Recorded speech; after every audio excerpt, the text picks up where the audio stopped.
While the American left is busy calling anyone who disagrees with them Russian bots, the Swedish left is actually recruiting bots and building its own troll farm. Now, speaking of Sweden, the Swedish government is spending taxpayers' money to teach immigrants how to have sex. No, seriously. In other news, due to drought, there is a water shortage in Saudi Arabia. Oh, hold on. No, this doesn't sound right. No, sorry. The water shortage is in the rainiest and second richest area of the United Kingdom. In the desert, they've already solved that a long time ago. And finally, in Spain, the government pledges more economic socialism because there seems to be a pressing need for another recession. These are our stories on Periodic Insanity.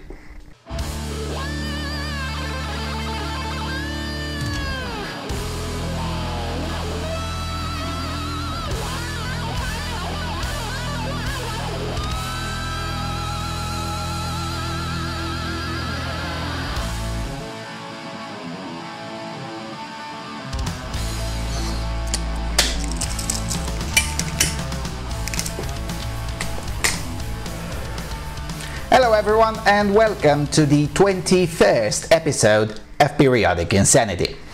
So, it's been a while since I've done this, so once again I'll have to tape 2 episodes in a row, if not 3, given how deeply long the queue for insanity actually is. Anyway, let's stop wasting time and let's dive in. First one comes from Sweden. As an aside, lots of pieces from Sweden this time around, both in the insanity department but also in the good news department. So, coming from the Dog, the women's wing of the Social Democratic Party to organize feminist action. They will write positive comments about Margot Wallström. Now, for those who don't know, Margot Wallström is Sweden's Deputy Prime Minister and also the Minister for Foreign Affairs and the Minister for Nordic Cooperation. So, the article goes like this, quote, "On Monday evening, the Social Democratic Women's Federation organizes a feminist action in support of Margot Wallström. Together, the women of Socialdemokraterna will write positive comments on the Foreign Minister's Facebook page. The event, called Digital Sisterskap or the Digital Sisterhood, takes place in the Social Democrats headquarters of Sveavägen 68 in the public home. This is the second time that such an action is being taken," writes Stockholm's S-Women, and this time Foreign Minister Margot Wallström is in focus. Digital Sisterhood is like this: instead of letting lies and hatred control the comment fields of our female Social Democrats' Facebook posts, we want to overcome them with positive and constructive messages, writes the women's organization of the Social Democrats about the event. Everyone who comes will bring their own computer, tablet or mobile, but you'll get a free coffee. As women also write that the Digital Sisterhood activity is to be conducted throughout the electoral campaign and is about producing many positive comments, likes and followers of female social media pages. On Facebook, the event is categorized under charitable events. When the Social Democrats press release arrived at Nyheter, we sought to confirm that the event will take place. The person who answers the phone at the press bureau said that she has no idea about it and that we, quote, may seek further, unquote. And I don't know what that means, nor does the author of the article. Alright, so, back at the beginning of this decade, I used to routinely call dogmatic feminists, I used to call them fembots. That was, in my opinion, a good enough mockery without triggering various censorship algorithms by calling them feminazis, femicunts, or other more fitting epithets. And yet here we are. Here we are now towards the end of the decade with feminists quite literally becoming fembots and proud of it too, and openly recruiting even more bots. Amazing.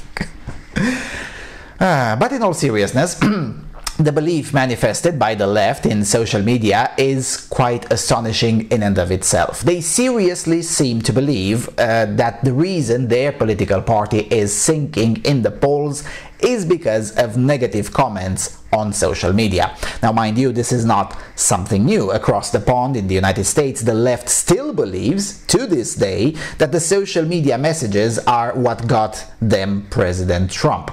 That's because self-reflection or introspection is not part of the toolbox on the left, hence their astounding belief in the power of words. But more important than that, this open admission gives us another insight into the leftist mind, knowing that a huge part of the leftist argument is indeed projection. We may now understand where does the willingness to call anyone a Russian bot comes from. They seriously believe that anyone who disagrees with them has to be a bot or someone paid with free coffee to disagree with them, because they seriously believe we do politics just like they do. Madness, folks, madness. Anyway, the piece of news is about 2 weeks old, and I have seen an uptick in pro-Socialdemokraterna posts all over the place, most of them with apparent female names. So I guess it worked, in the sense that someone did show up to be their foot soldier and their fembot. I don't know. How much will this influence the election or the public discourse? Probably not much at all. But this incident needs to be kept in mind next time you are being called a bot. Remind them that we don't function like that, but they do. Alright, since we talked about Margot Wallström, let's see what's her latest political position, shall we? So, coming from, what's this, Sveriges Radio? Wallström, Sweden can receive refugees from Niger. Sweden is ready to receive some of the refugees who, despite promises from the European Union, have been stuck in Niger on the Sahara side. This is what Foreign Minister Margot Wallström says to Ekot. Ekot is a magazine. Yes, that's Sweden. A number of people from the Swedish Migration Board have just returned to Sweden after being in Niger to help and take out a number we can receive in Sweden, says Margot Wallström. They are received as so-called quota refugees within the framework of what has already been decided on how many Sweden will receive. When the terrible conditions for migrants in Libya received great attention last year, including regular slave auctions, the United Nations Refugee Board decided to begin evacuating refugees from there. Neighbors Niger said yes to accept them temporarily, against the promise that they would then come to the European Union. But of the more than 1,000 people the United Nations Refugee Agency has flown to Niger, only a few hundred have moved on to Europe. The UNHCR has threatened to stop its evacuations of refugees from Libya unless the EU fulfills its promises. In an interview with Ekot this weekend, Niger President Mahamadou Issoufou said that the faster handling of refugees coming here is a condition for Niger if the EU wants more cooperation. The time between coming here and moving on to a country that receives them must be minimal. That's the only condition we make, says President Issoufou to Ekot. And more cooperation is exactly what the European Union wants. The EU leaders have recently decided to investigate the possibility of establishing a screening center outside of Europe to stop migrants from crossing the Mediterranean. Niger, one of the world's poorest countries, has been mentioned as a possible place. Foreign Minister Margot Wallström has a great understanding of the demand from the president of Niger that in that case it must be about faster processing. We need to cooperate. It is not possible for one or only European countries to handle all of this, says Wallström. So, this is the politician for which the socialist feminists are recruiting bots. The politician who seriously thinks Sweden needs more immigrants from Africa. It's never been more fitting to call this series Periodic Insanity, because there's hardly other word with which we can aptly describe the state of mind of not just Margot Wallström, but most of the political classes in Europe, really. With so much trouble going on already, and with her own party sinking in polls, all Margot Wallström can think about now is how to bring more refugees in Sweden. And please do spare me with all of the humanitarian nonsense. These are no refugees. Why can't they stay in Niger? There is no war in Niger, and since we're being told that these refugees are all doctors and engineers, then they would be quite useful down there in Niger, a country with a low literacy rate and almost no infrastructure. I would say they'd quite need a lot of engineers and doctors over there to help pull the place out of poverty, so why not stay in Niger? Now, of course, if you ask this question in public, you'll immediately be called an insensitive or a racist, but think about it for a second.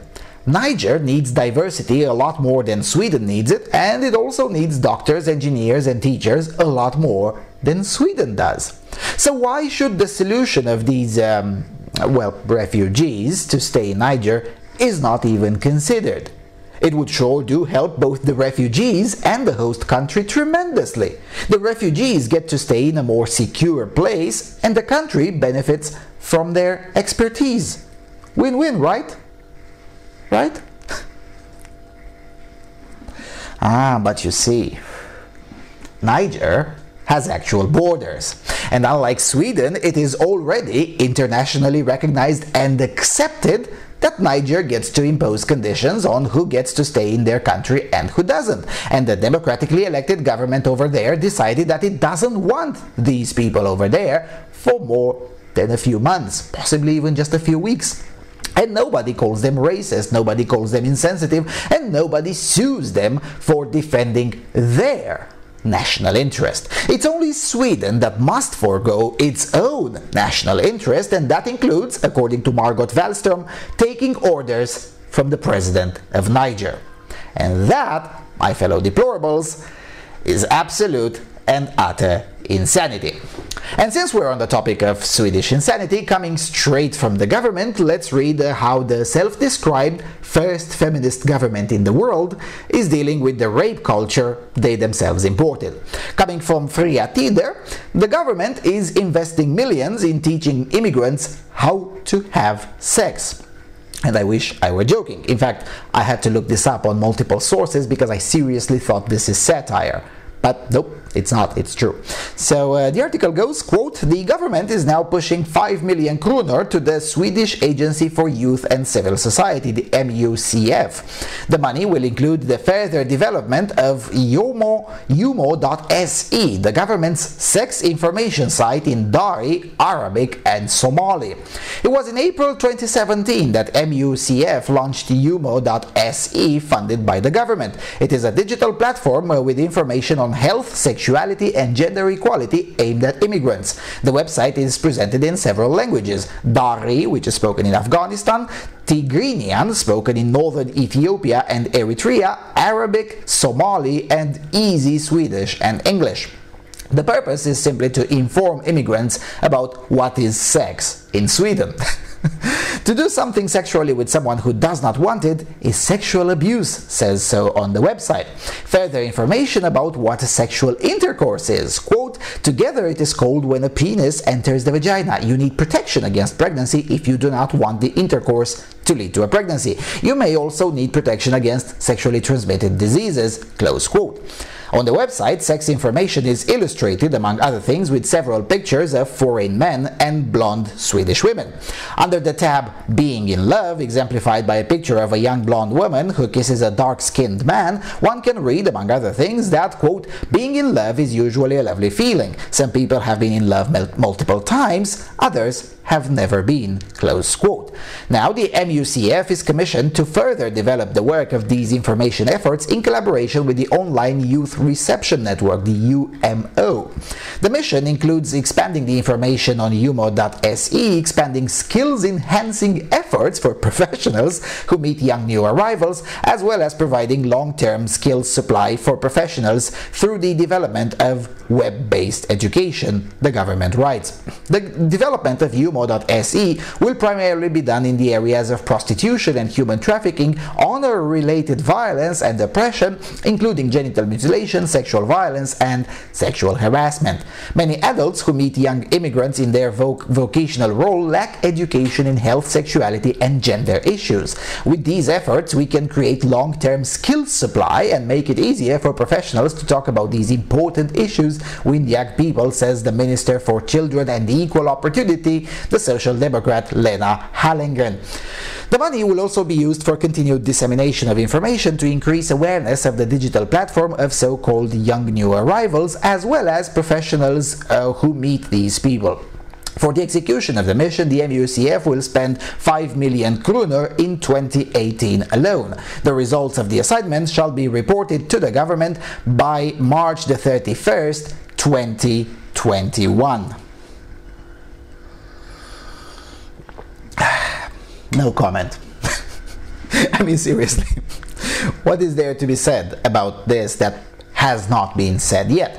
When you're at the point when you spend taxpayers' money to teach the invaders how to literally fuck your population, that's the point where full insanity and indeed full cuckery has totally been achieved.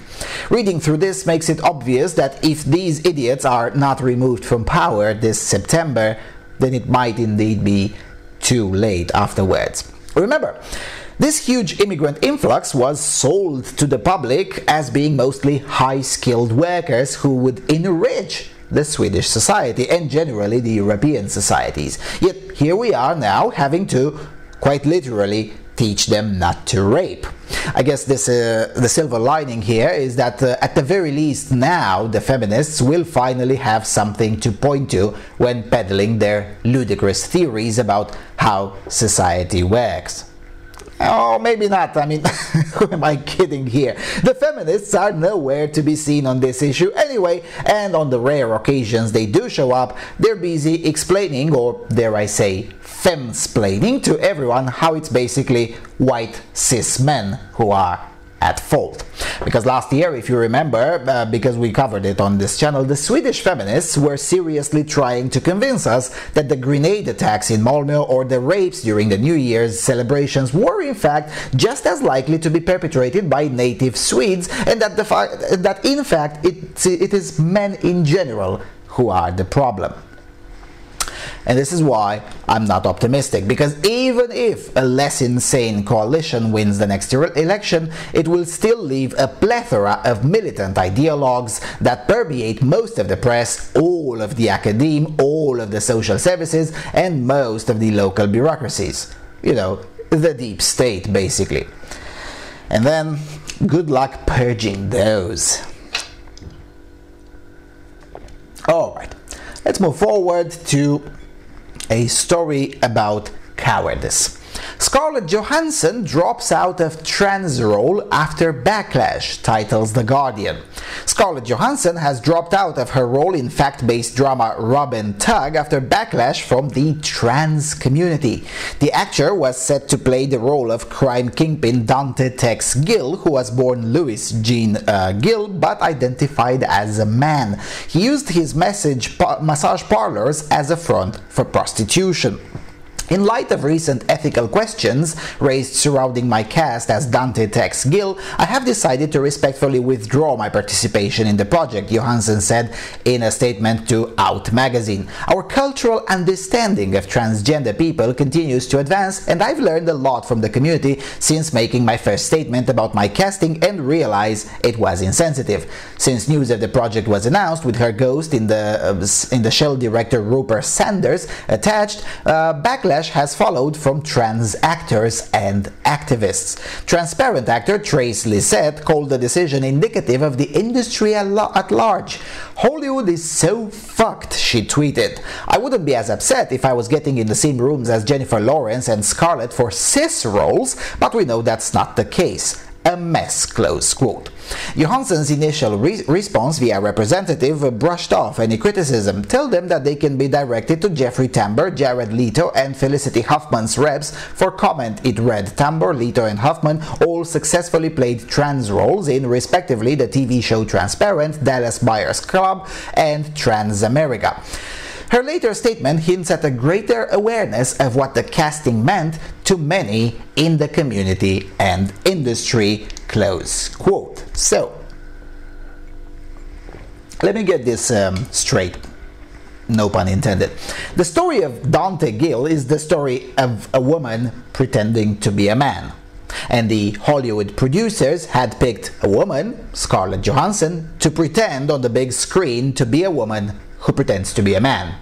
And that's bad, because we can't have women pretending to be women who pretend to be men on the big screen, because that would infringe upon the sensibilities of other women who pretend to be men. Am I getting this right? Because if that's the case, then I would love to hear what the solution to this alleged problem actually is. Would the community of those who pretend to be the opposite sex be more satisfied if a man would be featured in the role of a woman who pretends to be a man? And if yes, then this community is formed by a bunch of misogynists in addition to being petulant children who'd prefer to sacrifice the truthfulness of the story to satisfy their own sexist diktats. If that same community would equally object to a man replacing Scarlett Johansson, then what would they prefer? Again, I'm trying to understand this while at the same time remaining consistent with reality. And the reality is that women cannot become men and men cannot become women. Ever. At all. No matter how much they want to, no matter how much they feel like it, and no matter how much money they pour into cosmetic surgeries. As for Scarlett Johansson, absolutely pathetic. She should have stood by her initial statement and tell the snowflakes to just go fuck themselves some more instead of backing down due to the outrage of a C-list actor like Lisette who by the way has already gotten what he wants. He did play a woman without mental disorders in a show. I mean, he could, just work some more, become an A-lister like Johansson, and then perhaps he'd convince investors to get him on board with future projects. But that would be, hard work, and as a result, that would be oppressive. Twitter outrage is, of course, much easier. Now understand, the freaks community is quite pissed off because throughout 2017, Hollywood's pandering to both non-straights and especially trannies has been drastically reduced, and the trend appears to continue for 2018 as well. That's fantastic news for normal people, but a huge setback for the militant anti-straight lobby that is not accustomed to losing. So if anything, Scarlett Johansson's decision is counter to the general trend, as the public gets increasingly pissed off with Hollywood's excessive pandering to a 0.03% minority at the explicit and violent expense of the normal majority. Terrible. Alright, now let's get to stories about government-related fuck-ups. So first, coming from the BBC, millions to face housepipe ban in northwest England. It's a very long article, so I'll obviously skip most of it, but the gist of it is something like this, quote, United Utilities said a temporary ban affecting 7 million people in the northwest of England from August the 5th would safeguard essential supplies. It said reservoir levels were already low and hot weather was forecast for the rest of July. Other water companies across England say they had adequate supplies and had no plans to impose similar bans. Carlisle and North Eden Valley are exempt from the ban as they receive water from local sources, not the network which serves the rest of the region, and have not been as badly affected by the lack of rainfall, the firm said. Earlier this month, United Utilities, which supplies about 3.2 million properties, said it was moving water from Wales to boost depleted supplies across northwest England. A housepipe ban was introduced in Northern Ireland at the end of June. People on the Isles of Scilly have also been asked to stop using housepipes and sprinkles and to keep water usage to an absolute minimum. Martin Padley from United Utilities said the temporary use ban came during what was believed to be the longest heat wave since 1976. He said despite some recent rainfall, reservoir levels are still lower than we would expect at this time of year, and with forecasts predicting a return to hot, dry weather for the rest of July, we will need to impose some temporary restrictions on customers. Unless we get a period of sustained rainfall before August the 5th, these restrictions will help us safeguard essential water supplies for longer. The firm said the ban was alongside its other efforts to maintain essential supplies, including maximizing water abstraction from groundwater supplies, moving water around its regional integrated network of pipes, and running a campaign to encourage customers to use water wisely. United Utilities added it had the power to impose fines of up to £1,000 for people who flouted the new restriction. Allotment owners have criticized the ban, claiming they should be excluded. United Utilities has told the BBC allotment owners growing produce for their own consumption are banned from using house pipes, while those who grow fruit and vegetables commercially are exempt. Andy Percival of the Blackpool Federation of Allotments Association said the restrictions would have a massive impact, putting all their hard work at risk. He said a lot of produce will fail or be destroyed, and there is no way of saving crops. Jim Ratcliffe, the drought manager for the Environment Agency, said the ban was a responsible measure that will help balance the need of people through public water supplies whilst protecting the sensitive natural environment.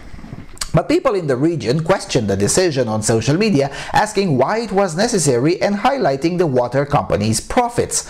Professor David Hall from the University of Greenwich and an expert on the water industry said privatized water firms had an incentive not to fix too many leaks, as the cost of work would bite into profits and become uneconomic. United Utilities' own drought plan says its minimum level of service permits ban no more than once in 20 years on average. It last imposed the ban in 2010, and the current ban will be the third in the company's 23-year history.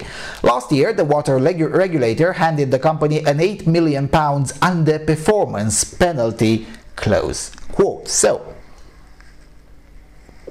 we have double insanity here, if not triple insanity. First, it's the insanity of the government alongside with the BBC in insisting that this is a privatized company. No, my fellow deplorables, it's not. It cannot be a privatized company if it can issue fines with government backing. There is a word for that, and that word is not privatized. In fact, there is an entire political theory and practice in which the company is privately owned, but then the state gets to decide what the company can do and also gets selective powers backed by the state, with the losses socialized and the profits privatized. That political theory and practice is called fascism, and it has been applied at great length in Italy quite some time ago.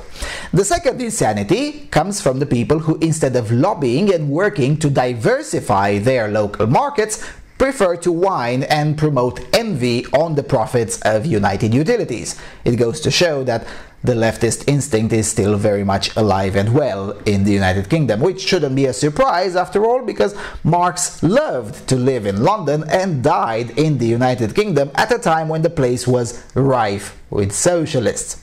I guess old habits really die hard. And finally, the third piece of insanity is the chronic incompetence of essentially everyone involved. The kind of incompetence that is only surpassed by the one in Vancouver, which also imposed a similar ban. Vancouver, for those who don't know, is the rainiest city in the world. Northwestern England, is still in the top 5 rainiest inhabited areas in the world. So to end up having a water shortage in such an area can only happen as a result of either corruption or incompetence. Or usually both. I mean, seriously, how come this never happens in, like, Jordan or Saudi Arabia? You know, places that don't get in 10 years the amount of rain Carlisle gets in a month. Now, I've been looking up on the specifics of this situation, trying to compare it with Romania, because I have personally been involved in diversifying local markets here and undercutting the state's monopoly.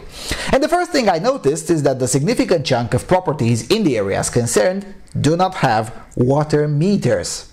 Now that came quite as a shock to me. That's something we did here, like, immediately after communism fell, because under free prices the state was quite literally robbing us. Now, In the United Kingdom, it's a technically private company that is robbing the consumers, but at the behest of the state, since most of the shareholders are state-related pension funds and the activity of the company is largely controlled either directly but mostly indirectly by the state. A total and utter mess indeed. So, how can this be solved? Well, how about buy some damn hydrophores? Now, a hydrophore isn't useful in every place on Earth, but for the area affected by this ban, which has a quite reachable groundwater, hydrophores can be useful. And they're remarkably inexpensive too. But since this is the UK, you might need a license for it. If you do, lobby to change that law. Argue it on human rights grounds or something. I don't know, the right to access water. Also, in areas with higher hills, pooling resources with other neighbors to create a private reservoir actually is an option. It's exactly what my aunt did in a town about 60 kilometers from where, actually in that direction, 60 kilometers from where I live. They built it in the 1990s when the state provider was sucking ass in a similar manner with the British ones. Now, they've improved it and basically have their own private water network at this point, and the whole neighborhood was disconnected from the state-sanctioned public utilities company. All of these solutions, in conjunction with pressuring the official company to reform, will prevent this from happening in the future. But that would mean those affected actually working in their own interest to fix their problem instead of complaining in the comment section of the BBC or voting for the next far leftist politicians who will undoubtedly promise them the nationalization of the network as if that would solve the problem, because believe me, it won't. It will make things even worse. Or don't believe me and ask the Spaniards. They did that and now they have even bigger shortages. Now, speaking of the Spaniards, they have a new prime minister from the Socialist Party which actually lost the elections. No, there haven't been new elections in Spain, but parliamentary democracy is cancer. The duly elected conservative government was toppled via a parliamentary vote backed by the scummiest forces in Spanish politics, namely the socialists, the Kremlin-backed Podemos, and the tin pot nationalists.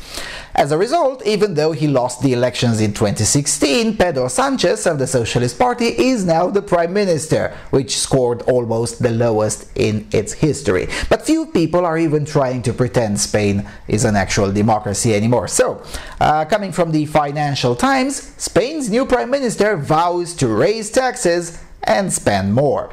Translation: get ready for another Spanish debt crisis. I'm so looking forward to see Juncker's face on this. For everyone else, just please stay the fuck away from the Eurozone. Seriously. So, the article goes, quote, Spain's new Prime Minister, Pedro Sanchez, has promised to raise tax on companies and increase public spending in a speech to Parliament laying out his socialist government's two-year economic plan. Mr. Sanchez said he would redesign corporate tax to close loopholes so that the effective rate paid by companies could not be less than 15%, while slowing the pace of deficit reduction so his government could spend more. The 46-year-old Prime Minister ended the rule of conservative Mariano Rajoy last month after winning a confidence vote. Mr. Sanchez's Socialist Party holds just 84 seats in the 350-seat parliament, but he has said this will not stop him attempting to shift economic policy. Spain's economy has been growing at a robust rate of more than 3% a year since 2015, rebounding after a dire financial crisis. With the budget deficit shrinking, Mr. Sanchez is betting that there is scope for more public spending. Spain's economy grows but does not redistribute, he said, confirming that with extra spending the deficit was expected to reach 2.7% of gross domestic product this year, compared with the last government's estimate of 2.2%.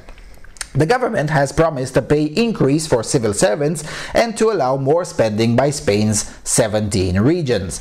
It has also made a commitment to increase defense spending in response on NATO members to pressure from US President Donald Trump.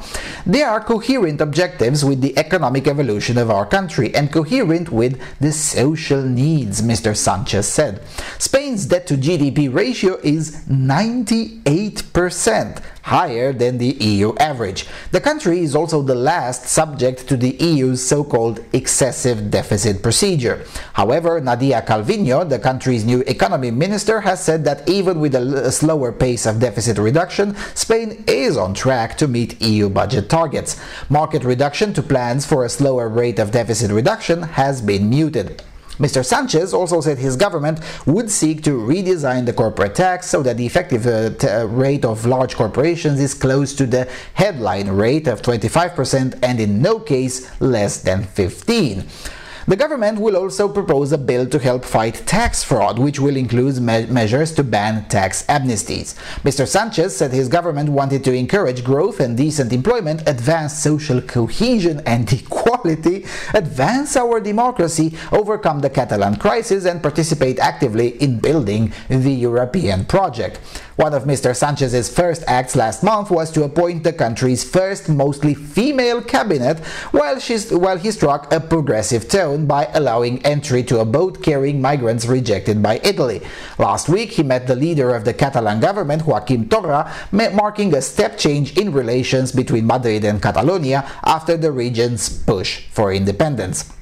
The Prime Minister has also pledged to removing the remains of Spanish dictator Francisco Franco from the Valley of the Fallen, a monument to those killed during the Spanish Civil War. No democracy can allow a monument to a dictatorship, he said on Tuesday. He will proceed with the exhumation of the remains of the dictator Franco from the Valley of the Fallen, and this will happen shortly. Antonio Roldan, the economic spokesman in Parliament for the liberal Ciudadanos party, wrote on Twitter during the speech, "I have not yet heard a single reform to address the three major bottlenecks of the country: employment, education, and institutions.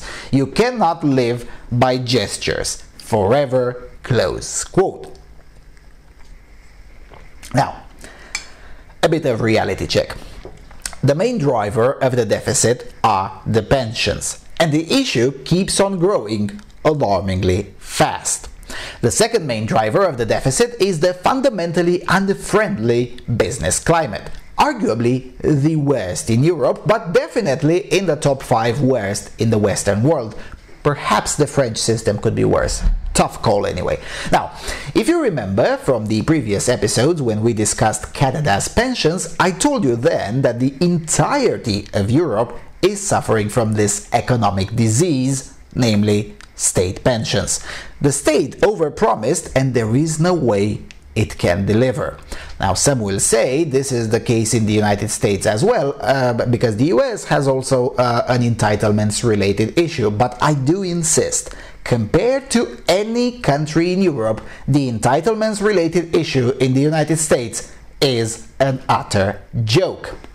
I guess the only sort of good news in all of this is that this socialist loon cannot really do anything, because with 84 seats in the assembly, good luck passing any long-standing policy. However, his ideas are not just toxic, but if implemented, could indeed generate another euro crisis. Now, on entitlements, he has no policy, so that means the main problem remains unaddressed. While on the second most important problem, his policy would make things even worse than they already are. His tax plan essentially means the abolition of the long-standing international cooperation principle of avoiding double taxation. Now, you know what that means? It means capital flight. That's what it means. If I make my money in, say, Germany, but would like to spend them in Spain, right now I can expect to be asked to pay taxes in Germany, but then use the money in Spain. Under this loon's plan, my remittance from Germany to Spain would be taxed again as separate income. Good luck with that, Mr. Sanchez.